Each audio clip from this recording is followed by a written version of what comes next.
Hello, good morning. Welcome back to my channel. Today, let us discuss about the applied anatomy and physiology of gastrointestinal tract. So, I have last video I have uploaded about the anatomy of the gastrointestinal system. Okay, you all know that what all the organs are there in the gastrointestinal system. They are mouth, pharynx, esophagus, stomach, small intestine and large intestine. These all the organs are divided into two classifications. They are the upper GI tract and lower GI tract. The upper GI tract includes mouth, pharynx, esophagus and stomach, whereas the lower intestinal gastrointestinal tract involves small intestines and large intestines. And this is the revision of the esophagus. Esophagus anatomy is 25 centimeters length. It is a muscular tube that connects the pharynx to the stomach. The esophagus extends from the lower border of the cricoid cartilage. Cricoid cartilage is present at the level of the sixth vertebral column. My dears, back of you there is a vertebral column through which the spinal cord passes through from a brain to still lower level. So at this sixth level, cervical vertebra, your neck is having the cervical vertebrae. So at that level, this esophagus is extending and to the cardiac orifice of the stomach, and it ends or it opens into the cardiac sphincter. Through the cardiac sphincter, it opens into the stomach.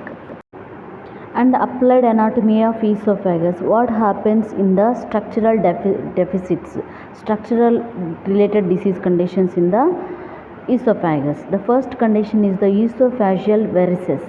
Esophageal varices is nothing but, my dear students, dilatation of the submucosal veins in the lower third of the esophagus. Remember the layers of the esophagus. There are 4 layers are there. We have seen in the anatomy. So what are they from inside to outside? The first one is the mucosa, submucosa and muscularis, and then one more layer is there. So here the submucosal layers are having the veins which dilates and causes the disease condition. This happens because the portal hypertension. Portal hypertension is nothing but the increased blood pressure in the liver veins. The main vein is there, portal vein. In that vein, when the BP increases, blood pressure increases, can causes the esophageal varices. And also, when this portal hypertension takes place, when the disease condition comes to the liver, that disease condition named as cirrhosis of liver. Cirrhosis of liver, nothing but the necrotization of the liver cells. So esophageal varices we can diagnose with the endoscopy. Endoscopy is a fiber optic flexible lens which we can induce into the and which can enter into the esophagus and to diagnose the esophageal varices. Next one, applied physiology of esophagus. We have seen applied physiology, anatomy of esophagus. Now applied physiology, the functional deficits. The first one is the dysphagia. Dysphagia nothing but difficulty in swallowing. What may be the causes? Mechanical obstruction of the esophagus due to tumor, strictures or diverticular hernia. Outpouching of the wall. Diverticular hernia is nothing but outpouching of the walls. So from the abdomen that hernia comes out. I will show you the picture also. So the mechanical obstruction.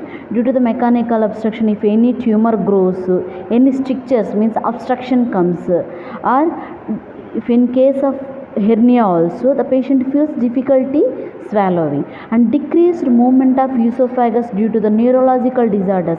Not only the mechanical obstruction, even some neurological disorders can also causes the less movement of the esophagus. When we eat or when we swallow water, when we drink water, if the nerves are not functioning, those who are in the esophagus, we cannot swallow or we cannot drink water properly. Then thus it leads to the dysphagia. So the disease conditions those affects the neurons in the nerves in the esophagus are Parkinson's disease, Parkinsonism otherwise, and muscular disorders. Even the muscles are there in the layers of esophagus. When the muscles are disordered in this condition also, the patient may feel the dysphagia.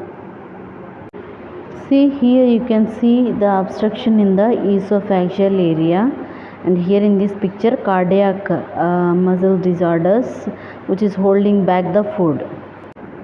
Next one condition is esophageal achalasia. Is a neuromuscular disease. Nerves are involved and muscles also involved in this disease condition. What happens in that case? So it is characterized by the accumulation of food substance in the esophagus. Whatever food we eat, gets accumulated, that means pooled.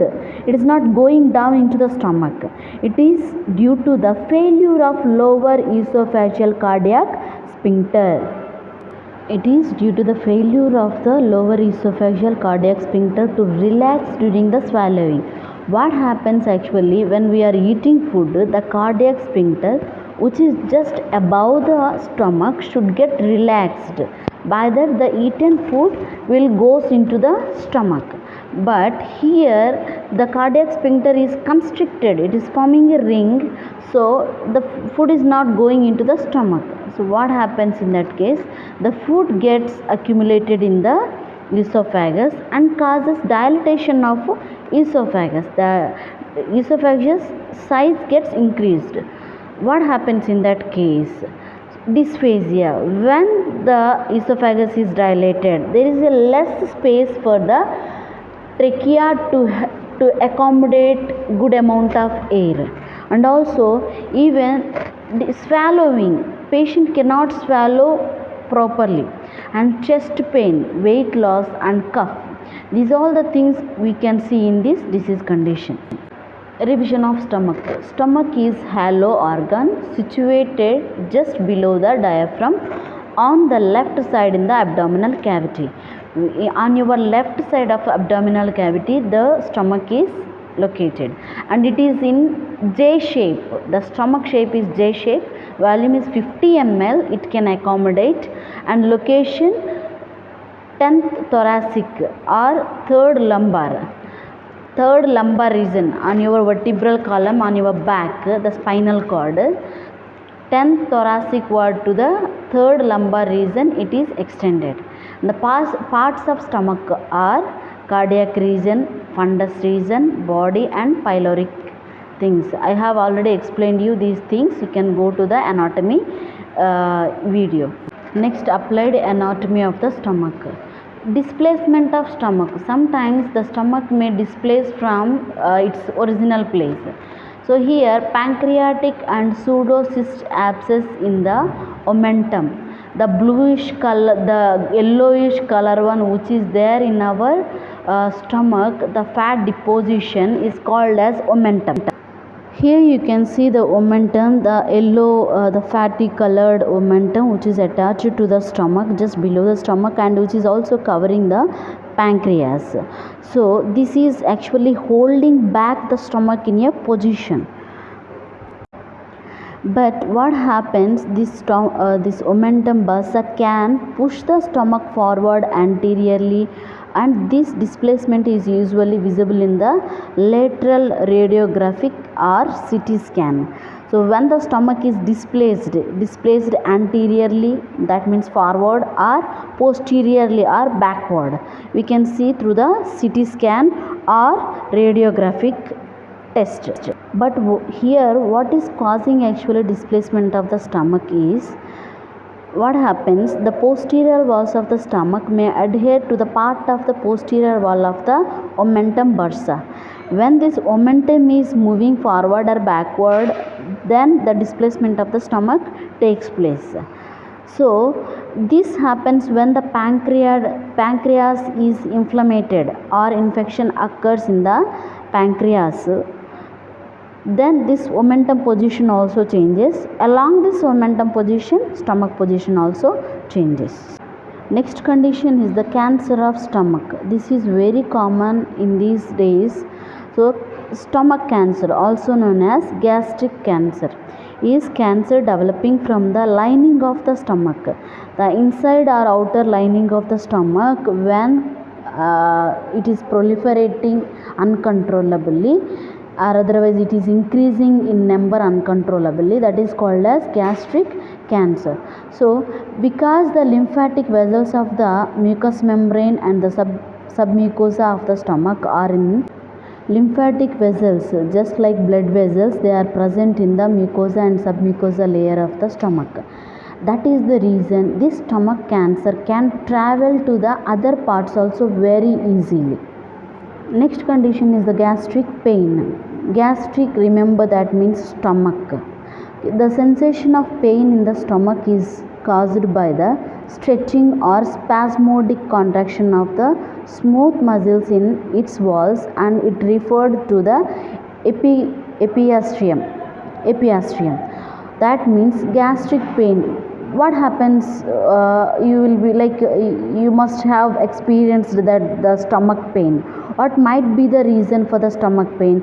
Because the J-shaped stomach muscles are stretching because of overeating or otherwise gas formation, or otherwise spasmodic contractions. Means like when you did not eat the food, even the spasmodic contractions takes place, and thus it causes the pain in the stomach. So this also known as the epigastrium. The pain in the stomach or gastric pain also known as the epigastrium. And it is believed that the pain transmitting fibers leave the stomach in company with the sympathetic nerve. This sympathetic nervous system is the one which is controlling over the pain, and they pass through the celiac ganglia and reaches the spinal cord via greater splenic nerves. The splenic nerves are causing the pain. Now let us see the applied physiology of stomach, the functional abnormalities in the stomach. Here comes gastritis. Wherever the itis comes, the inflammation or infection of anything. You remember that terminology, itis. Inflammation of gastric mucosa membrane is called as gastritis. It may be acute or chronic. Remember these two terminologies also, my dear students. Acute means which is short duration, chronic means which is long duration, and acute more severe and chronic is less severe. So acute gastritis is characterized by inflammation of superficial layers of mucous membrane and infiltration with leukocytes, white blood cells, and mostly neutrophils.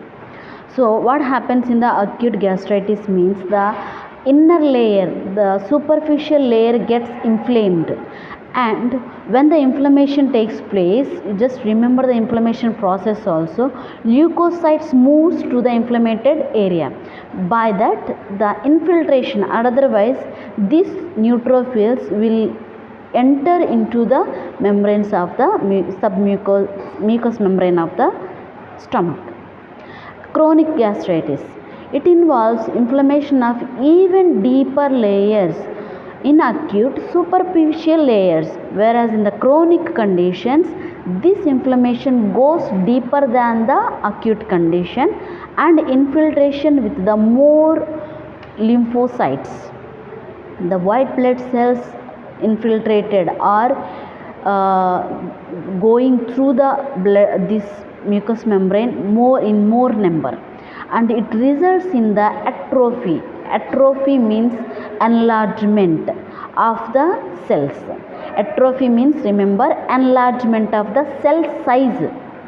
Atrophy means enlargement of the cell size, and thus it causes the loss of the chief cells. What are the functional cells are there?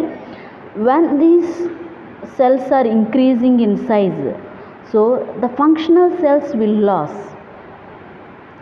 And even parietal cells of the glands which is produced in the gastric juice or the mucus, these also losses because of this atrophy of the gastric mucuses. So therefore the secretion of the gastric juices decrease. When this HCl is decreased in our stomach cannot function properly. It can't carry out the digestion process properly. By that it leads to the food stagnation or gastric further ulcers. Next disease condition, physiological, peptic ulcer. Ulcer means erosion, or erosion means erosion of the surface of any organ is called as ulcer. Due to shedding or sloughing of inflamed necrotic tissue that lines the organ. So the peptic ulcer, what happens, my dears? If you did not treat the gastritis, thus it leads to the peptic ulcer. What is happening? The inflammation of the mucosal membrane took place in the gastritis. If you did not take care, if you did not take antacids, so these necrotization is nothing but the death of the cells. So these dead cells will get swollen and sloughed off, so that they will remove from the organ. So what happens? The inner layers of the stomach exposed to the gastric juice. The inner layers will expose to the gastric juice directly. That's how you feel heartburning or like irritation when you eat some foods like spices or sweet or like milk. So in this peptic ulcer, the stomach walls are exposed to the gastric juice, and if the peptic ulcer is found in stomach, it causes gastric ulcer. Next, the revision of the small intestine. The small intestine is the part of the gastrointestinal tract extending between the pyloric sphincter of the stomach and ileocecal valve, which opens into the large intestine. It is called as the small intestine. The small intestine length is 6 meters, my dear students, and the parts are the knot types. The parts are duodenum, jejunum, ileum and ileocecal valve. Now let us see the applied anatomical disorders or abnormalities in the small intestine. Duodenal ulcer. A duodenal ulcer is a type of peptic ulcer that occurs in the duodenum, the beginning of the small intestine. See here, the duodenal ulcer is shown in the picture. The beginning of the small intestine part is the duodenum. When ulcers happens, so that is called as the duodenal ulcer. As the stomach empties its contents into the duodenum, the acid chyme is squirted against the anterior lateral walls of the first part of the duodenum. What is happening, my dear? When the stomach is emptying after the digestion process in the stomach, the content, the chyme reaches to the duodenum. And what happens? In case of the ulcers are present, that means what exactly the ulcers? Nothing but the erosion of the duodenal layers. So even again the irritation takes place in the duodenum also if the ulcers are present in the duodenum. And applied physiological disorders of the small intestine. Here the disease condition, malabsorption. You can see from the picture the child's condition. Malabsorption is the failure to absorb nutrients such as protein, carbohydrates, fats and vitamins. Malabsorption affects growth and development of the body. My dears, the duodenum, in case the duodenum is failed to absorb the nutrients from the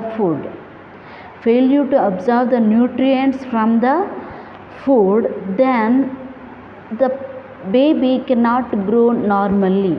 The baby cannot grow normally because all the nutrients are going in the form of motion, because the duodenum is not absorbing the micronutrients from the food what the baby or what the adult is eaten. So that thus it leads to the malabsorption. Next disease condition is the Crohn's disease condition. This one also called as the enteritis. Enteritis. Itis means inflammation. Enteritis is an inflammatory bowel disease. Bowel means large intestines. Large intestines also called as bowel. So here the characterized by inflammation of small intestines, the last portion of the small intestines, and also usually it affects the lower part of the small intestine and the ileum. Ileum is the last portion of the small intestine. The inflammation causes malabsorption and diarrhea. Here, my dears, what happens? The inflammation takes place in the last portion of the small intestine and also the large intestine. What happens in that case? Due to the inflammation in the tissues, so the tissues cannot absorb the nutrients in the food, and the diarrhea, the motion passes frequently, and all the food nutrients passes in the form of motion. But whereas the patient becomes lean and lean day by day because the nutrients are not absorbed by the intestinal walls due to the inflammation. Next disease condition is the steatorrhea. Steatorrhea is the presence of excess fat in feces. Actually the fat, you can see here the motion's color is like yellowish. Here you can observe the motion's color is yellow. What is the reason? Means the stools, in the stools the fat, whatever the fats you are taking, it is not absorbed and it is instead excreted through the feces. So even the stools may also float. Why? When the fats are there, for example, if you observe the ghee in a buttermilk, it floats on the buttermilk, right? So in the same way, the motion also floats in the commode due to the less weight due to the presence of the fatty lipids. So, and it can especially foul smell. It gives the smell of foul also. And steatorrhea is the condition caused by the deficiency of pancreatic lipase. It is a enzyme, my dear. Lipase is a enzyme which is secreted by the pancreas. When this pancreas does not produce the enough amount of the lipase, then the lipids, the fats cannot be break down into the micronutrients and cannot be absorbed into the stomach walls. Thus it leads to the malabsorption of fat, and this fat excretes into outside. In this condition, the people they won't have the fat beneath the skin, so their skin is folded skin. Their structure is lean built structure.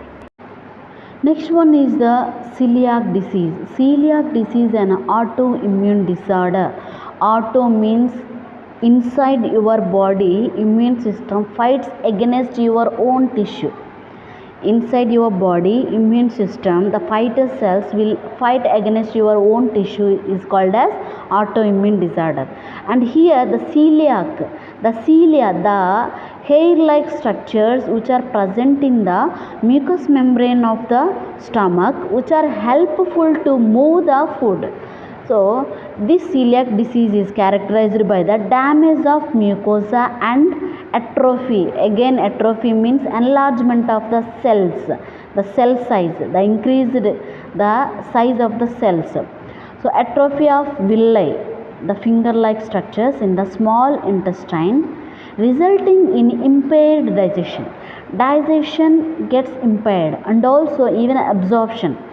The food cannot be digested properly, and the digested, whatever the little bit amount digested food cannot be absorbed properly.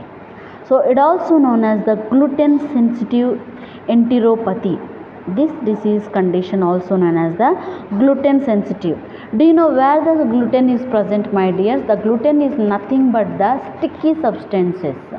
For example, if you uncoat the wheat, the inner white layer is called as the gluten. It have the most of the gluten. For example, maida is the gluten, which is very harmful to our body. And also some of those who are having the celiac disease conditions, if they have the gluten, then that ends. It is very sensitive. The walls are already diseased and they cannot expose to the gluten. That is the reason this disease condition is also known as the gluten sensitive enteropathy. Next one is the applied anatomy of large intestines. Here, pain of appendicitis, you can see the condition in the large intestines. So, visceral pain in the appendix is produced by the distension of its lumen or spasm of its muscles. Lumen means nothing but the hole, the entry hole in the appendix. See, the last portion of the large intestine is called as appendix, my dears. Actually, there is no purpose here in our body to the appendix, but if the people who are having the constant constipation, the appendicitis complications are more. So here the visceral pain is nothing but the pain on the right quadrant of the appendix, right quadrant of your abdomen. When the appendix lumen, its size is increased, contractions happens in its muscles, thus it leads to the visceral pain. The afferent pain fibers enters the spinal cord at the level of the 10th thoracic segment and the 10th thoracic region. At the 10th thoracic region, the nerve fibers which are from the appendix enters into the spinal cord. So this is how it causes the pain in the umbilical lower region. At the right region it causes the pain, and later the pain shifts to where the inflamed appendix irritates the partial peritoneum. Next is diverticulosis. Diverticulosis is nothing but diverticular disease. It is the condition of having diverticula in the colon. Colon means large intestines, large bowels also called as the colon, which are outpocketing of the colonic mucosa and submucosa through weakness of muscle layers in the colon wall. My dears, what happens in the large intestines? The mucosa, submucosa are inner layers of the large intestinal walls. What happens? These walls gets out pockets outside, you can see in the picture, because the weakness of the muscles in the large intestines. So this is called as the diverticular disease. What happens in this condition? These are most common. The sigmoid colon, the lower portion is called as sigmoid colon. Here you can see from the picture. So this disease condition is most common in the sigmoid colon, which is a common place for increased pressure. When the pressure of the motion, when the pressure of the intestinal content is increased, the muscle gets weakened. Thus it leads to the outpocketing of the inner layers of the intestines and causes the diverticular disease. And this is uncommon before age of 40 years, because after 40 years of age means most of our muscles become weak and causes the diverticular disease. Next one is applied physiology of large intestines, the functional disorders in the large intestines. Diarrhea. Diarrhea is the frequent and profuse discharge of intestinal contents. Frequent stool passing, nothing but diarrhea. And fluid, it loses the fluid and also the intestinal contents. It occurs due to the increased movement of intestines. When the peristaltic movements, the wave-like movements are increased in the intestines, then it causes the diarrhea. So what are the causes for the diarrhea? Dietary abuse. If you eat like more spices or more non-veg or those which irritates your stomach, that type of food content can cause the diarrhea. And infections, bacterial or viral infections, for example like cholera. The cholera is caused by bacteria, Vibrio cholerae. Also such type of conditions may cause the diarrhea. And intestinal diseases, some anatomical diseases also can cause the diarrhea. Next one is constipation. You all know this one. Failure of voiding of feces. If person is unable to pass the stools daily, so it stagnates and causes the discomfort, is known as the constipation. It is due to the lack of movement. When the movements of the intestines are lacked, then it causes the constipation. So due to the absence of mass movement in the colon, so if the colon is obstructed with a large amount of the feces for many days, so it causes the chronic constipation and resulting in absorption of fluid. So what happens, the most fluids and electrolytes, water is absorbed in the large intestine, that means colon. So when the wastage is staying for 10 days, all the fluids in the feces, in the motion, are absorbed into the circulation and causes hardness of the stool. And means like when the sheep are passing the motion, did you observe any time? There won't be any water, the fried motion they are passing. In that way only, that causes the hard stools and fried stools. And when you pass these hard stools, can cause the hemorrhoids, nothing but outpouching of the colon veins and also bleedings for some times. So these are all the constipation complications. Next one is appendicitis, inflammation of appendix, the last portion of the colon or large intestine. Appendix does not have any function, as I have told you previously, but it can create major problem when it is diseased, when it is inflamed, when the infection attacks appendix. There is a major problem. This one also called as 24 hours emergency. That means abdominal pain. Sometimes in villages they do call.